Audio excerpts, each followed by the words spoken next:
नमस्कार, मी राहुल कुलकर्णी. एबीपी माझामध्ये जगभरातल्या सर्व प्रेक्षकांचं स्वागत आहे. आपल्या उपोषणाच्या 8व्या दिवशी श्री मनोज जरांगे यांचं उपोषण त्यांनी स्थगित केलेलं आहे. कारण इथून पुढे सुद्धा ते साखळी उपोषण करणारच आहेत आणि पुन्हा जर सरकारने दिलेल्या आश्वासनाची पूर्तता नाही केली तर मग पुन्हा एकदा ते उपोषण करणार आहेत आणि त्यावेळेला ते मुंबई प्रांतावरती करणार. त्यामुळं हे उपोषण त्याची जी सांगता थोड्या वेळापूर्वी झाली तर फक्त राज्य सरकारच नाही तर महाराष्ट्रातल्या अनेक मंडळींना सुद्धा हे व्हावं असं वाटत होतं. कारण अनेक जण श्री मनोज जरांगे यांच्या तब्येतीविषयी चिंतित होते. आमच्याकडे बऱ्याच जणांनी राष्ट्रीय महामार्गावरती पण आंदोलन केलं होतं की श्री मनोज जरांगे यांनी ह्या क्षणाला उपचार तरी घ्यावेत किमान.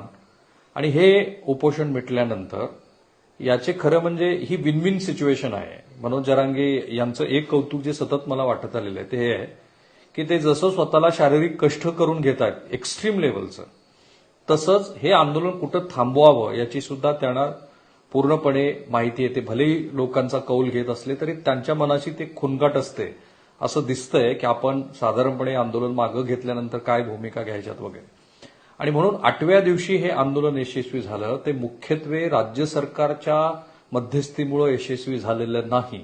भलेही राज्य सरकारचे 4 प्रतिनिधी आपल्याला तिथे दिसले, श्री धनंजय मुंडे, श्री संदीपान भुमरे, उदय सामंत आणि श्री अतुल सावे, ही सगळी 4 मंडळी, पण मुख्यत्वे 2 निवृत्त न्यायाधीशांची जी मध्यस्थी आहे ती मध्यस्थी कामाला आलेली आहे. त्यातल्या कायदेशीर गोष्टींचा ओहापोह झालाय आणि म्हणून सरकार हे जसं हतबल झालेलं होतं. आणि बघितलं आपण आता सुद्धा श्री मनोज जरांगे बोलत असताना राज्य सरकारमधले 4 महत्वाचे मंत्री, एक निवृत्त न्यायाधीश हे उपस्थित असताना त्यांच्या मनातलं त्यांना जे काही बोलायचं तेच ते बोलत होते. आणि वारंवार पुन्हा ज्याला आपण असं म्हणतो की आपला मुद्दा पुन्हा पुन्हा ठासून सांगणं आणि तो अधिक खुंटा बळकट करून घेण्यासारखी कृती, अशा पद्धतीने ते सुरू होतं. पण तरी सुद्धा काही प्रश्न निर्माण होतात. एक, राज्य सरकारला आता हा थोडासा का असेना पण दिलासा मिळालेला आहे की ही मुदत मिळणार नाही असं वाटत होतं. आणि म्हणून श्री मनोज जरांगे हे सुद्धा 2 पाऊल मागं आलेले आहेत.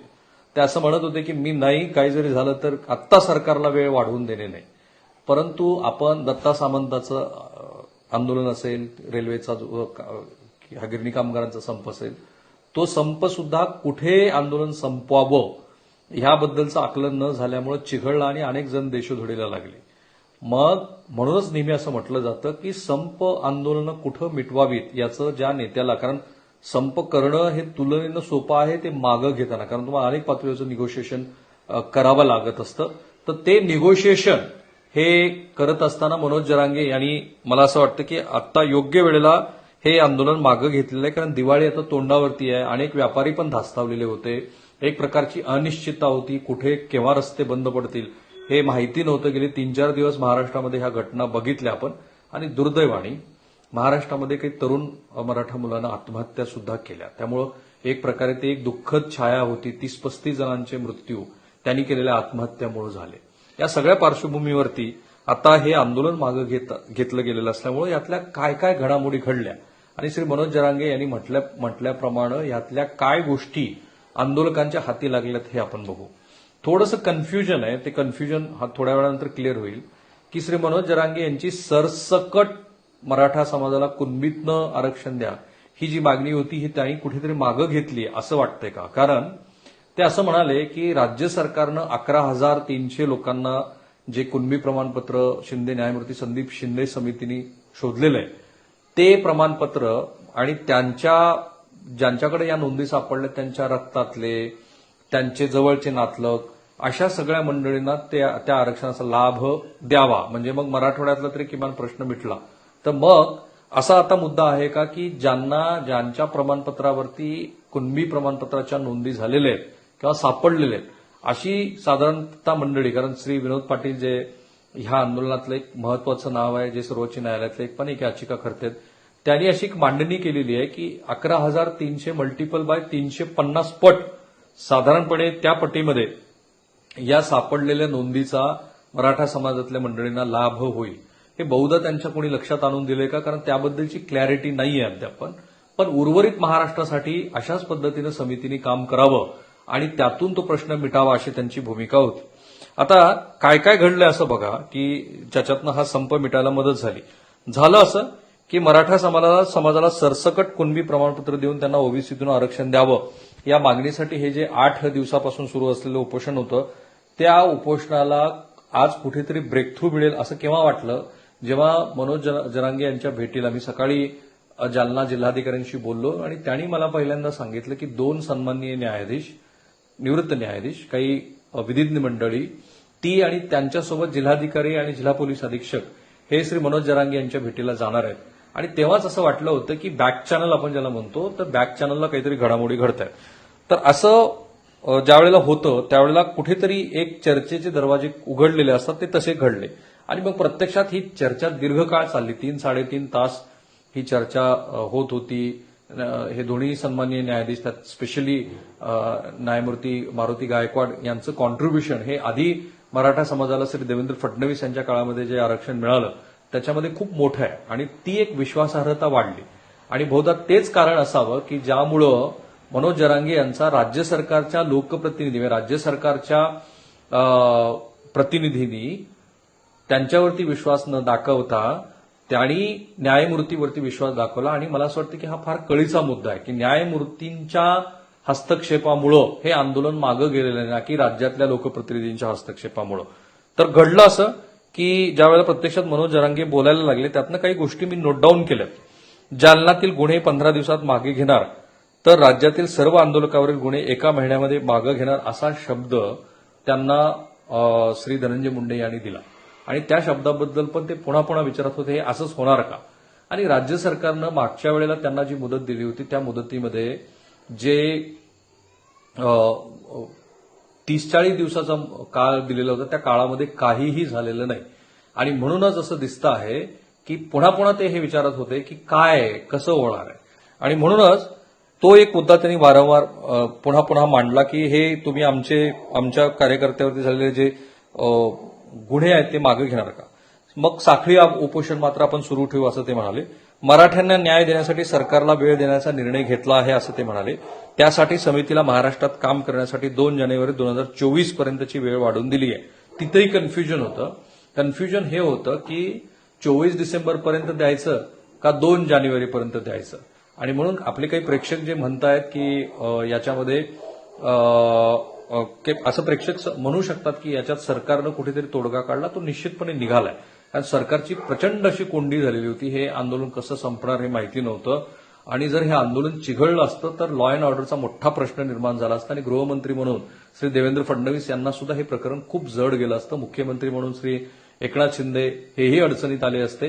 तर एका अर्थाने मनोज जरांगे यांचं उपोषण या टप्प्यावरती मागं घेणं हे सरकारच्या दृष्टीने एक फार मोठा रिलीफ आहे. आणि विशेषतः मी जे म्हणालो की 2 पाऊल स्वतः मनोज जरांगे मागे आलेत, तर ते असं म्हणत होते की काही जरी झालं तरी आता सरकारला वेळ देणे नाही आणि कुणबी प्रमाणपत्र सगळ्यांना घेऊन मग सगळ्यांना सरसकट मराठा समाजाला कुणबीतनं प्रमाणपत्र देऊन ते आरक्षण घेऊ. पण याबद्दल मात्र अद्यापही या चर्चेतनं तरी स्पष्टता आलेली नाही. कारण मग अशाच पद्धतीनं जर मराठवाड्यातल्या समितीनं जसं काम केलं तसं उर्वरित महाराष्ट्रात काम करणार असेल तर तिथं सुद्धा अशाच पद्धतीचे कुणबी ज्यांच्याकडे दाखले आहेत त्यांची नावं शोधली जातील. आणि सरकारनं खूप क्लिअर स्टँड घेतलेला आहे की 50%च्या आतमध्ये आरक्षण दिलं जाणार नाही. पण सरकारसमोर 2 महत्वाचे ऑप्शन्स या चर्चेतनं उपलब्ध झालेत. ते म्हणजे क्युरेटिव्ह पिटिशन जी सुप्रीम कोर्टामध्ये दाखल केलेली आहे, जी न्यायमूर्ती गायकवाड यांच्या अहवालावरती आधारितच आहे.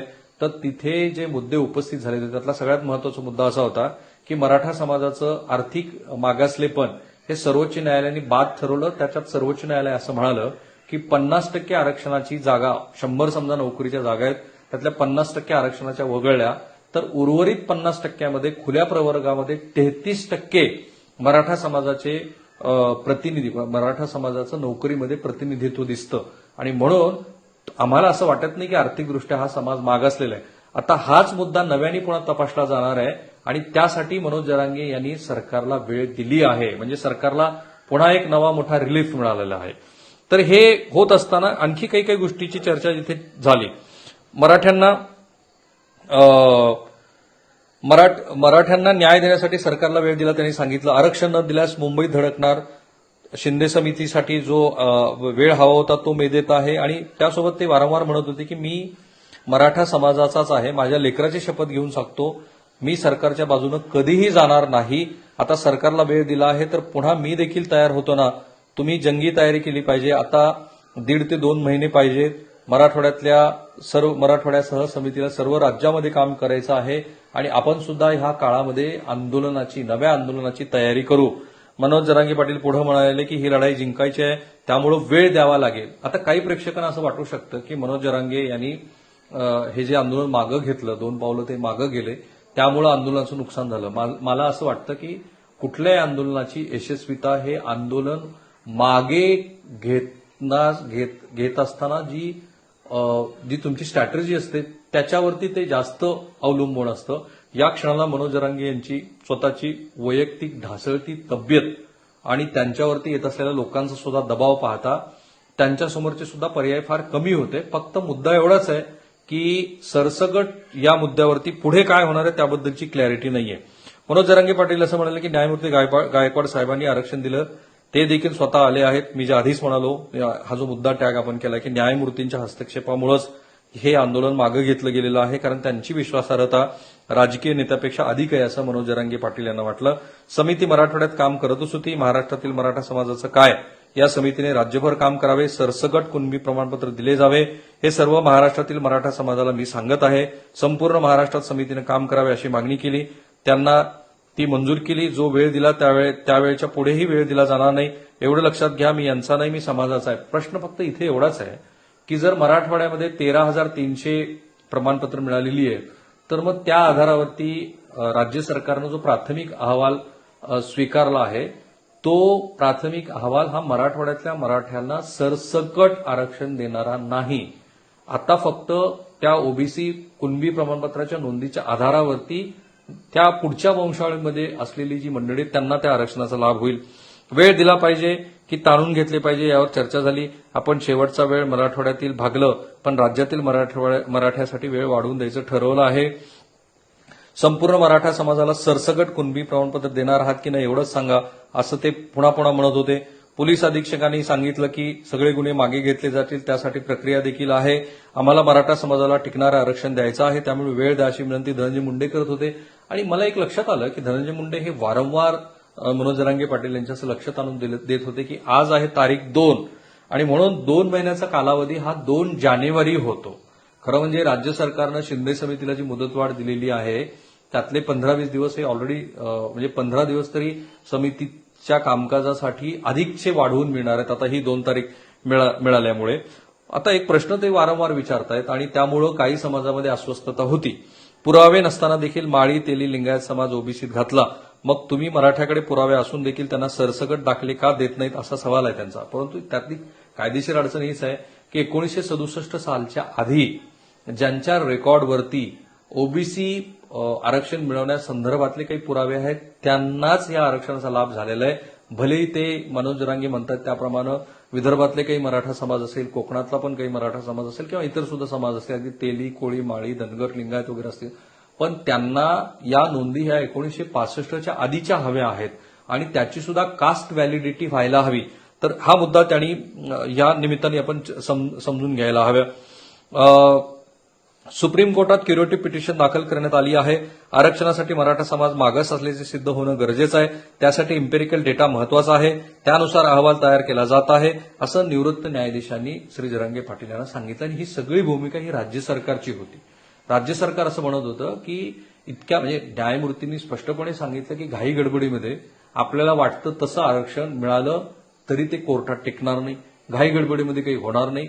श्री एकनाथ शिंदे जे महाराष्ट्र राज्याचे मुख्यमंत्री आहेत त्यांची हीच भूमिका होती आणि म्हणून मी असं म्हणालो की 2 पावलं मनोज जरांगे पाटील हे मागं गेलेले ते या अर्थाने की ती जी राज्य सरकारची भूमिका होती ती भूमिका ही कायद्याच्या चौकटीवर टिकणारं आरक्षण अशी होती. आणि म्हणून अशा वेळेला श्री मनोज जरांगे पाटील यांनी जी भूमिका घेतली ती महाराष्ट्रातलं आत्ताचं जे वातावरण आहे ती बिघडू नये अशासाठी जरी असली तर त्यासोबतच राज्य सरकार आणि सन्माननीय न्यायमूर्ती जे म्हणतायत की आम्हाला वेळ वाढवून द्यायला हवा कारण ते आरक्षण हे टिकणारं असायला हवं. तर तो मुद्दा सुद्धा जरांगे पाटील यांना मान्य झालेला आहे आणि म्हणूनच त्यांनी ती वेळ वाढवून दिलेली आहे असं दिसतं आहे. न्यायमूर्तींच्या बरोबरची जी चर्चा झाली त्याच्यामध्ये बऱ्याच गोष्टी होत्या. माळी समाजाचा व्यवसाय शेती, बागवान समाजाचा व्यवसाय शेती, जाती जाती भिन्न आहेत. मुस्लिम धर्मात जाती आहेत का याचं तुम्ही मला उत्तर द्या. इस्लाम धर्मात जाती आहेत का, तर या 11 जणांना तुम्ही आरक्षण दिलं कसं, असे प्रश्न मनोज जरांगे विचारत होते. कोर्टात आपल्याच बाजूनं निर्णय येईल असं सन्माननीय न्यायमूर्तींनी मनोज जरांगे यांना सांगितलं आणि ते त्यांना पटलं असं दिसतंय, कारण त्यांनी हा मुद्दा सांगितला सुद्धा. सर्वेक्षणासाठी हा विषय आयोगाकडे पाठवावा, त्यासाठी हवे ते मनुष्यबळ द्यावे, सर्वेक्षणासाठी 1 पेक्षा जास्त संस्था नेमण्यात याव्यात, चालढकल करू नये असं मनोज जरांगे पाटील म्हणाले. म्हणजे राज्य सरकार जे म्हणत होतं की आम्हाला सर्वेक्षण करायचं आहे, त्यासाठी वेळ लागेल, तोही मुद्दा मनोज जरांगे यांना पटला. आणि पुन्हा एक लक्षात घ्या, मनोज जरांगे पाटील यांची ढासळणारी तब्येत, त्यांच्यावरती महाराष्ट्रातल्या 25 जिल्ह्यातनं येत असलेला दबाव, तो दबाव सहन करणं एवढं सोपं नाहीये. लोक तुम्हाला फोन करतायत, सतत एकच गोष्ट सांगतायत, पुन्हा दिवाळी तोंडावरती. अशा वेळेला हा विषय त्यांनी बहुधा 2 पावलं मागं घेतलेला असला तरी अंतिमतः 2 महिन्यामध्ये राज्य सरकारला या आरक्षणाच्या संदर्भात काही ना काहीतरी ठोस कारवाई करावीच लागणार आहे. ती 3 पातळीवरती असू शकते. 1, क्युरेटिव्ह पिटिशन, ती जी पिटिशन सुप्रीम कोर्टामध्ये गेल्या 13 तारखेला दाखल झालेली आहे, ती लवकरात लवकर सुनावणीला यावी असा प्रयत्न करणं. 2, न्यायमूर्ती गायकवाड समितीच्या अहवालाच्या आधारावरती सुप्रीम कोर्टाने जे म्हटलेलं आहे त्यातल्या काही अटींची, काही त्रुटींची पूर्तता करणं. 3, आणि जी न्यायमूर्ती शिंदे समिती आहे त्या शिंदे समितींच्या मराठवाड्यातल्या कार्यकक्षेचा विस्तार पश्चिम महाराष्ट्र आणि उर्वरित महाराष्ट्रामध्ये करून तिथून सुद्धा आणखी किती नोंदी मिळतात हे आपण बघणं.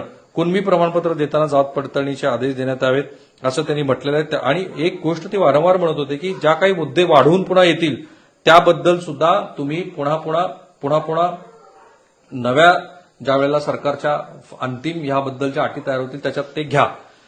रक्ताचे नाते असल्यास प्रमाणपत्र मिळणार, वडिलांकडील नात्यांना प्रमाणपत्र मिळणार. निवृत्त न्यायमूर्ती सुनील शिकरे, माजी न्यायमूर्ती MG गायकवाड हे सांगत होते.